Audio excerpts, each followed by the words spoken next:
Sa ngalan ng Ama at ng Anak at ng Espiritu Santo. Amen. Ang pagpapala ng ating Panginoong Hesukristo, ang pag-ibig ng Diyos Ama, at ang pakikipagkaisa ng Espiritu Santo naway sumainyong lahat. At sumainyo rin. Mga kapatid, aminin natin ang ating mga kasalanan upang tayo maging marapat gumanap sa banal na pagdiriwang.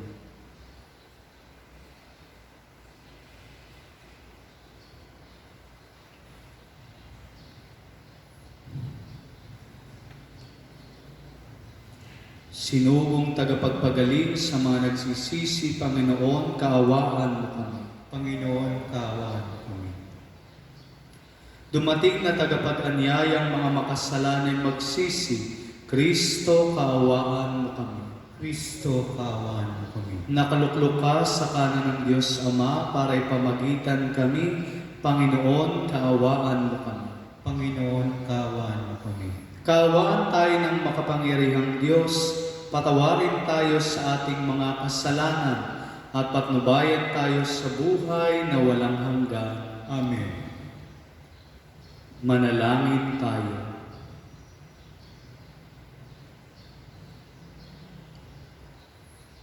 Ama naming makapangyarihan, sa iyong pagmamahal na aming maaasahan, nagiging dalisay at matibay ang iyong sambayanan.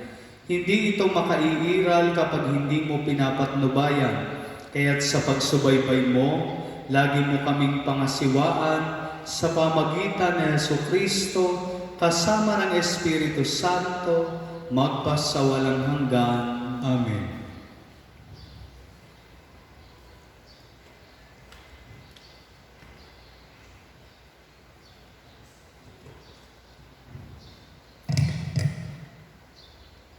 Pagbasa mula sa ikalawang aklat ng mga hari. Noong mga araw na iyon, sa Syria ay may isang pinuno ng hukbo na labis na pinalulugdan ng hari, pagkat matapang siya, makapangyarihan at pinapagnubayan ng Panginoon, kaya laging matagumpay ang Syria. Ngunit siya ay ketongin, siya ay sinaaman. Minsan, ang mga taga-Syria ay nakabihag ng isang babaeng Israelita. Ginawa nila itong katulong ng asawa ni Naaman. Sinabi nito sa kanyang Panginoon, "Kung ang asawa ninyo ay lalapit sa propeta ng Samaria, tiyak nagagaling siya."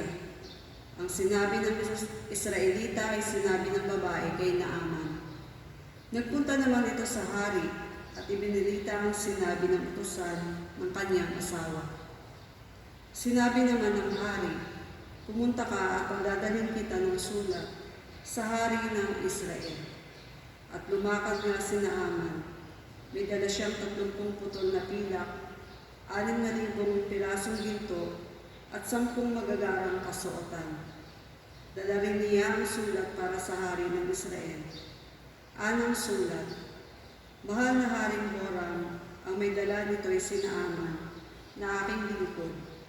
Ipinakikiusap kong pagalingin mo ang kanyang ketong." Nang mabasa ito ng hari ng Israel, ginahak niya ang kanyang kasuotan at sinabi, "Ako ba'y Diyos na maaaring pumatay at bumuhay? Bakit sa akin niya pinapunta ang taong ito para pagalingin sa kanyang sakit? Baka naman humahanap lang siya ng dahilan para magdigmaan kami." Nang mabalitaan ni Eliseo ang ginawa ng hari, ipinasabi niya, "Bakit ninyo gagahakin ang inyong kasuotan? Sa akin ninyo siya papuntahin para malaman nilang may isang propeta rito sa Israel." Ipinasabi nga ng hari ng Horam kay Naaman na ang hanapin nito ay si Eliseo. Kaya sumakay ito sa kanyang karwahe at nagpunta kay Eliseo, kasama ang maraming kawal na kabayuhan. Pinasabi sa kanya ni Eliseo, "Pumunta ka sa ilog Jordan, lumubog ka ng 7 beses at mananauli sa dati ang iyong katawan, gagaling ang iyong ketong." Nang marinig ang sinabi ni Eliseo, nagalit si Naaman at padalog na umalis. Sinabi niya, "Akala ko pa na may sasalubungin niya ako. Tatayo siya ng tuwid, tatawagan ng Diyos niyang Panginoon sa ilog Jordan, at itatapat sa akin ang kanyang mga kamay upang ako ay gumaling. Bakit doon pa niya ako pasisisirin? Bakit hindi salinman sa mga ilog ng Damasco tulad ng Abana at ng Parpar?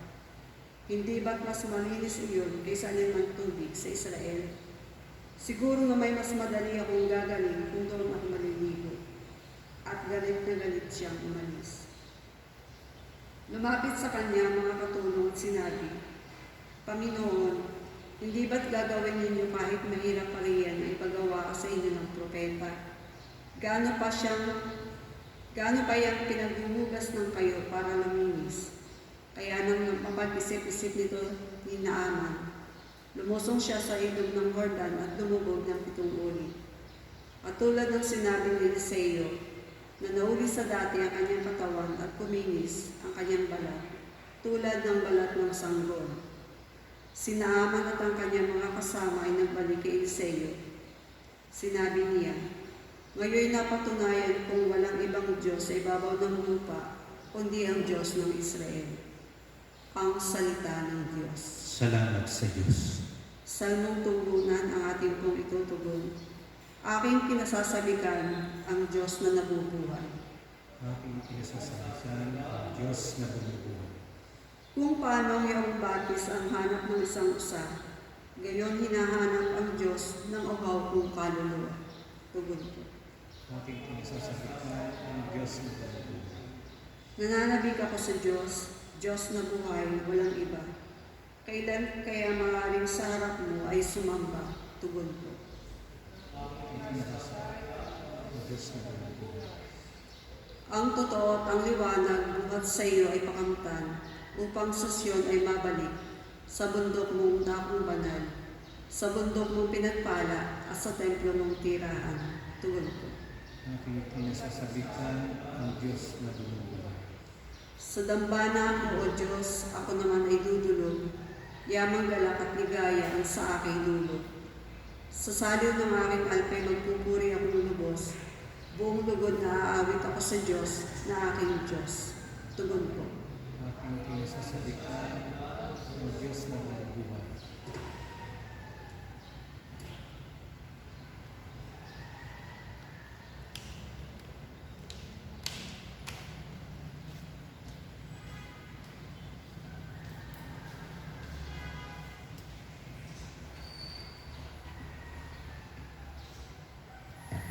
Sumainyo ang Panginoon. At sumainyo rin. Ang mabuting balita ng Panginoon ayon kay San Lucas. Papuri sa iyo, Panginoon.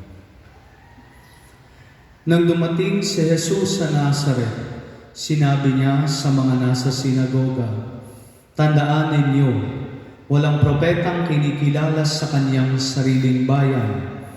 Ngunit sinasabi ko sa inyo, maraming babaeng balos sa Israel noong kapanahunan ni Elias nang hindi umulan sa loob ng 3 taon kalahati at magkaroon ng matinding tagutom sa buong lupain.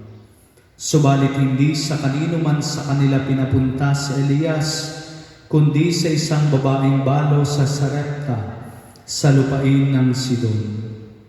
Sa dinami-dami na mga ketongin sa Israel noong kapanahunan ni Eliseo, walang pinagaling isa man sa kanila. Si Naaman pang taga-Syria ang pinagaling. Galit na galit ang lahat ng nasa sinagoga nang marinig ito. Nagtindigan sila at ipinagtabuyan siyang palabas sa taluktok ng burol na kinatatayuan ng bayan upang ibulid sa bangin. Ngunit dumaan siya sa kalagitnaan nila at umalis. Ang mabuting balita ng Panginoon. Pinupuri ka namin, Panginoong Kristo. Magandang umaga po sa ating lahat. Ngayon ay Lunes sa 3 linggo ng Kwaresma.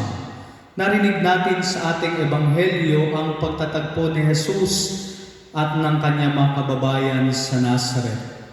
Subalit sa halip na tanggapin at kilalanin si Jesus, siya ay kanilang pinagdudahan at kinwestiyon.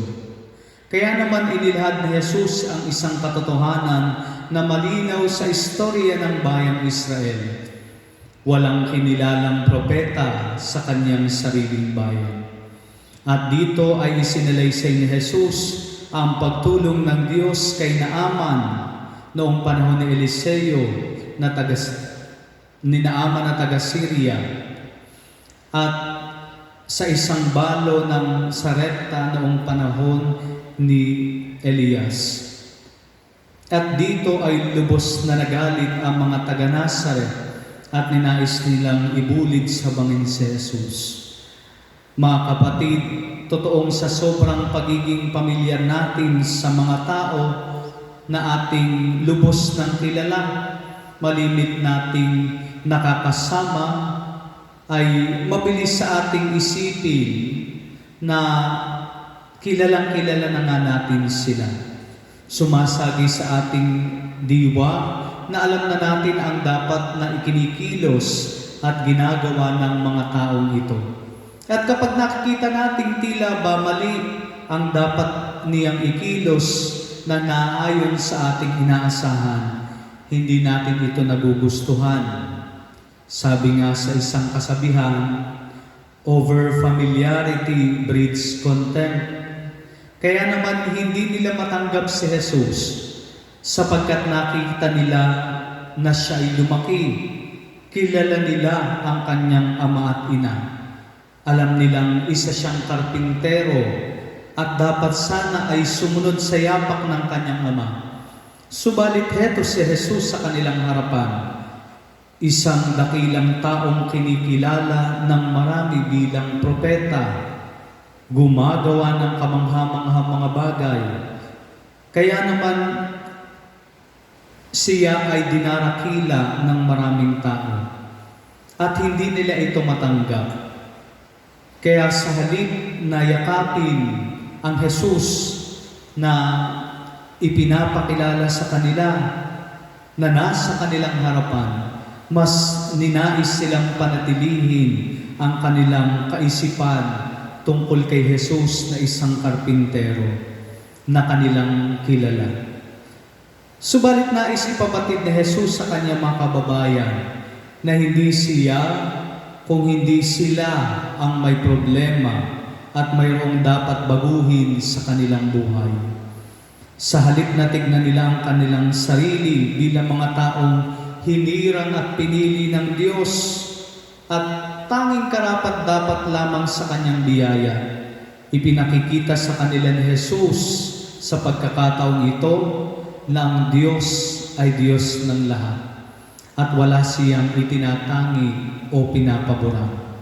Tumutulong ang Diyos hindi lamang sa mga Israelita kundi maging sa mga dayuhan, at ito ang hindi nila matanggap. Higit sa pagbabagong nakita nila kay Jesus, ipinababatid ni Jesus na ang Diyos ay tila ba nagbago rin sa pananaw ng mga Israelita, lalong-lalo na sa pananaw ng mga taga-Nazaret. Ang Diyos ay Diyos ng lahat at ang Diyos ay nagpapalas sa lahat. Subalit sa kaisipan ng mga taga-Nazaret, ang Diyos ay Diyos lamang ng Israel. Kapag po tayo ay may kakilala na nag-abroad, halimbawa, at sa pagbalik niya sa Pilipinas, mapapansin natin na parang may nagbago sa kanya. Masasabi natin, parang iba na siya, sapagkat mayroong mga nangyari na nagpabago sa kanya doon sa kanyang pinagmulan. Subalit sana ang pagbabagong ating nakikita ay mabuti, hindi ang kabaliktaran. Mga kapatid, tayo ngayon ay patuloy pa rin humaharap sa problemang dulot ng epidemyang ito. At sa ating pagharap sa problemang ito, dala ang ating pananampalataya, inaasahan tayo ng Diyos na maging mapagnilay. Nawa, ang nararanasan natin ngayon ay magkaroon din ng pagbabago sa ating puso sa hindi nating pagdalo ng misa araw-araw at maging sa mga araw ng linggo. Tinuturuan tayo ng Diyos hindi upang manghina ang ating pananampalataya at pagtitiwala sa Kanya, kundi upang lalo tayong manabik at pahalagahan siya sa banal na sakramento. Malamang tayo nga ay masyado nang naging pamilyar sa misa at sa mga gawaing pansimbahan na naging daan upang maging natural na lamang itong gawain para sa atin. Subalit ang misa ay napakahalaga para sa ating buhay. Naiisip natin malamang ang misa ay nandyan lang. Ang misa ay hindi mawawala sa atin.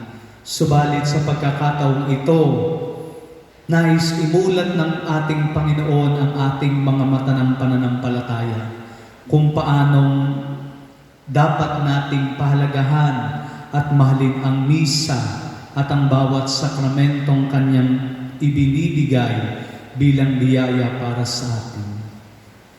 Nawa katulad ni Naaman sa ating unang pagbasa, na bagamat nagmangtol dahil sa ipinapagawa sa kanya ni Eliseo, sa huli siya ay sumunod pa rin upang siya ay gumaling. Nawa, sumunod din tayo sa panawagan ng ating simbahan upang tunay nating makamit ang kagalingan at kaligtasang iniaalok sa atin ng Panginoon sa mga panahon ito. Pagpalain po tayo.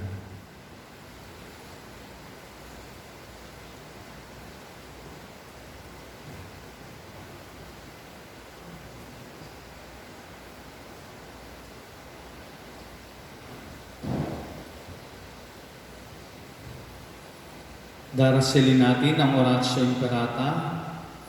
Diyos, Ama namin, lumalapit kami sa iyo para sa aming kahilingan na kami ay iyong proteksyonan laban sa COVID-19 na kumitil na ng maraming buhay at nakaapekto na sa sangkatauhan. Nananalangin kami para sa iyong biyaya, para sa mga taong inatasan na pag-aralan ng kalikasan at ang sanhi ng virus na ito. Gayon din, upang mapahinto ang patuloy nitong paglagana. Gabayan mo po ang mga inatasang mga laga sa kalusugan na kanila nawang magampanan ang kanilang tungkulin ng buong husay at may malasakit. Gabayan mo po ang mga kawani ng pamahalaan at ang mga nasa pribadong institusyon sa kanilang paghahanap ng lunas upang masugpo ang epidemyang ito. Ipinapanalangin namin ang lahat ng mga naapektuhan, nawa ay hilumin mo ang kanilang karamdaman. Ipagkaloob mo po nawa sa amin ang iyong biyaya upang kami ay patuloy na makagawa ng kabutihan para sa lahat at makatulong sa lahat ng mga nangangailangan. Ipinapanalangin po namin ito sa pamagitan ng aming Panginoong Hesukristo, iyong anak, na nabubuhay at naghahari kasama ng Espiritu Santo, magpasawalang hanggan. Amen. Maria, aming ina at tulong ng mga Kristiyano, Ipanalangin mo kami. San Rafael, Arkanghel, Ipanalangin mo kami. San Roque, Ipanalangin mo kami. San Lorenzo Ruiz, Ipanalangin mo kami. San Pedro Calungsod. Ipanalangin mo kami.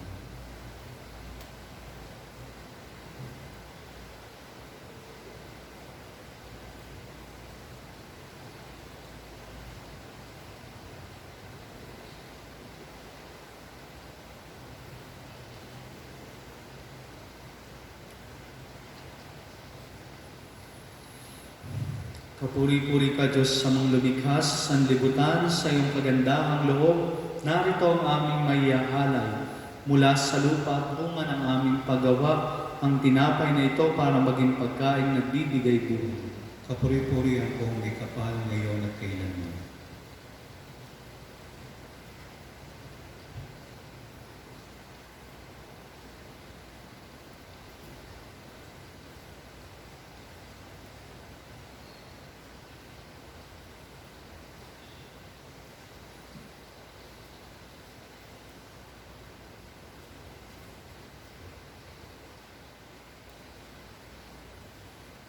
Kapuri-puri ka, Diyos sa mga lumikha sa sanlibutan, sa iyo kagandahang loob narito ang aming maiaalay. Mula sa katas ng ubas at bunga ng aming paggawa, ang alak na ito para maging inuming na bibigay ng iyong Espiritu. Papuri-puri ang kong may kapal ngayon at kailanman.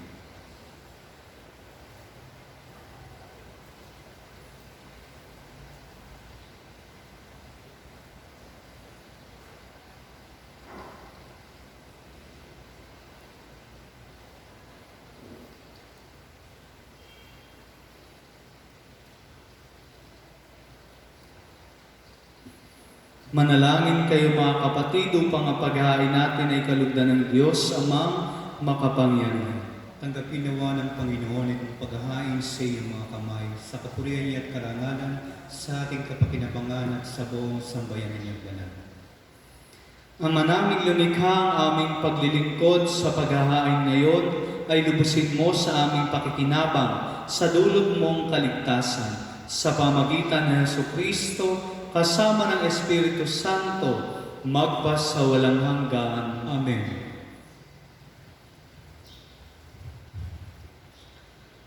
Sumainyo ang Panginoon, At sumainyo. itaas sa Diyos ang inyong puso at diwa. Tinaas na namin sa Panginoon. Pasalamatan natin ang Panginoong ating Diyos. Marapat na siya'y pasalamatan. Ama naming makapangyarihan, tunay nga marapat na ikaw ay aming pasalamatan sa pamagitan ng Jesucristo na aming Panginoon. Minarapat mong ang pagtitiis para sa naghihirap ay maging tagapagpahiwatig ng pasasalamat na aming inihahain ngayon sa iyong hapag. Ang iyong anak ay ulirang tagabigay ng pagsasaluhan sa mga nagugutom at mga nauuhaw.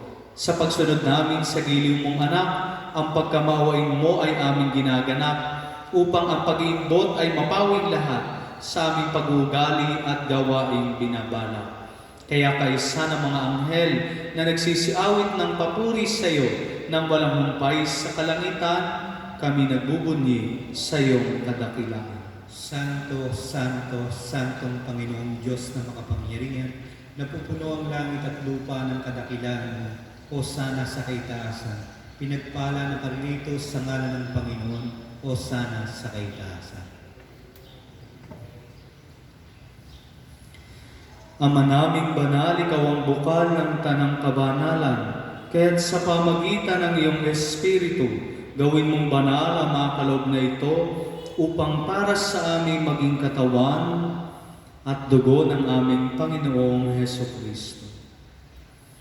Bago niya pinagtiis ang kusang loob na maging handog, hinawakan niya ang tinapay, pinasalamatan kaniya, pinaghati-hati niya iyon, iniabot sa kanyang mga alagad at sinabi, "Tanggapin ninyong lahat ito at kanin. Ito ang aking katawan na ihahandog para sa inyo."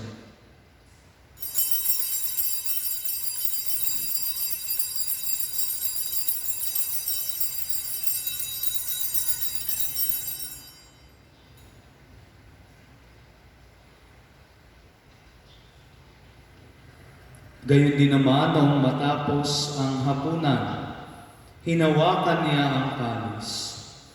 Muli kanyang pinasalamatan. Iniabot niya ang kalis sa kanyang mga alagad at sinabi, "Tanggapin ninyong lahat ito at inumin. Ito ang kalis ng aking dugo, ng bago at walang hanggang tipan. Ang aking dugo na ibubuhos para sa inyo at para sa lahat sa ikapagpapatawad ng mga kasalanan. Gawin ninyo ito sa pag-alaala sa akin."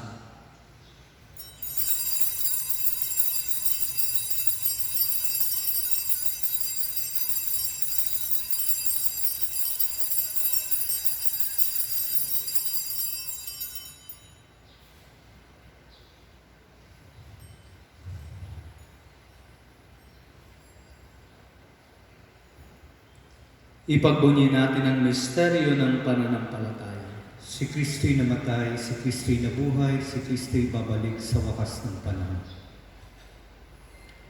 Ama, ginagawa namin ngayon ang pag-alala sa pagkamatay at muling pagkabuhay ng iyong anak, kaya tiniaalay namin sa iyo ang tinapay na nagbibigay buhay at ang kalis na nagkakaloob ng kaligtasan.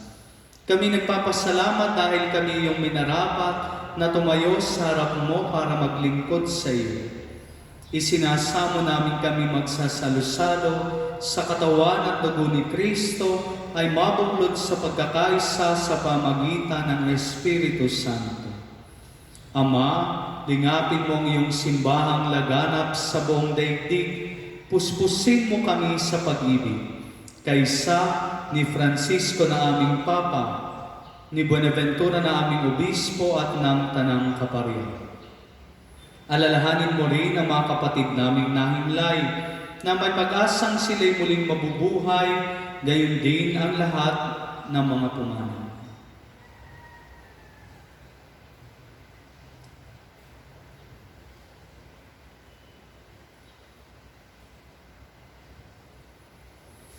Kaawaan mo sila at patuloyin sa iyong kaliwanagan. Kaawaan mo at pagindapatin kaming lahat na makasalo sa iyong buhay na walang wakas. Kaysa ng mahal na Birhen Maria, ang Ina ng Diyos. Kaysa ni San Jose, ang kanyang kalinis-linisang esposo. Kaysa ng mga apostol, ni San Santiago na ating patron at ng lahat ng mga banal na namuhay dito sa daigdig ng kalugod-lugod sa iyo. May pagdiwang nawa namin ang pagpupuri sa ikararangal mo sa pamagitan ng iyong anak na aming Panginoong Hesukristo. Sa pamagitan ni Kristo, kasama niya at sa Kanya, ang lahat ng parangal at papuri ay sa iyo, Diyos samang makapangyarihan, kasama ng Espiritu Santo, magpasawalang hanggan. Amen. Sa tagubili ng mga nakagagaling na utos at turo ni Jesus na Panginoon natin at Diyos, ipahayag natin ng lakas loob. Ama namin, sumasalangit ka, sambahin ang ngalan mo. Mapasa amin ang kaharian mo, sundin ang loob mo dito sa lupa parang sa langit. Bigyan mo kami ngayon ng aming kakanin sa araw-araw, at patawarin mo kami sa aming mga sala, para napagpatawad namin sa nagkakasala sa amin, at huwag mo kaming ipahintulot sa tukso, at iadya mo kami sa lahat ng sama. Amen. Hinihiling namin kami iadya sa lahat ng masama, pagkalooban ng kapayapaan araw-araw, iligtas sa kasalanan at ilayo sa lahat ng kapahamakan. Samantalang aming pinananabikan ang dakilang araw ng pagpapahayag ng tagapagligtas naming si Hesukristo. Sapagkat sa iyong kaharian, kapangyarihan at kapurihan magpakailanman. Amen. Panginoong Hesukristo, sinabi mo sa iyong mga apostol, kapayapaan ang iniiwan ko sa inyo, ang aking kapayapaan ang ibinibigay ko sa inyo. Tunghayan mo ang aming pananampalataya at huwag ang aming mga pagkakasala. Pagkalooban mo kami ng kapayapaan at pagkakaisa ayon sa iyong kalooban. Kasama ng Espiritu Santo, magpasawalang hanggan. Amen. Ang kapayapaan ng Panginoon ay laging sumainyo. At sumainyo. Magbigayan kayo ng kapayapaan sa isa't isa. Peace be.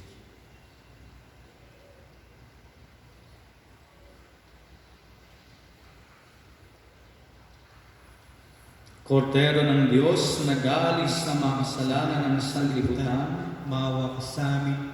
Kordero ng Diyos, nag-aalis ng mga kasalanan ng sanlibutan, maawa ka sa amin. Kordero ng Diyos, nag-aalis ng mga kasalanan ng sanlibutan, ipagkaloob mo sa amin ang kapayapaan.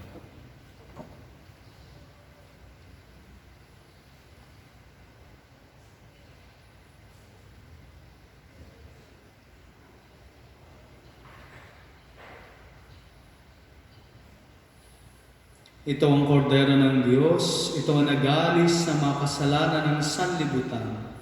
Mapalad ang mga inanyayahan sa kanyang piling. Panginoon, di ako dapat magpatuloy sa iyo, ngunit sa isang salita mo lamang ay gagaling na ako.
Panginooy papurihan ng tanang bansa at bayan, pagkat kanyang pagmamahal ay laging maaasahan, ngayon at magpakailanman.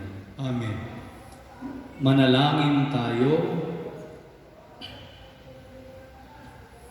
Ama naming mapagmahal, ang pagsasalo namin sa banal na pakikinabang ay magdulot nawa ng kadalisayan at magkaloob ng kapayapaan sa pamagitan ng Jesucristo, kasama ng Espiritu Santo, magpasawalang hanggan. Amen.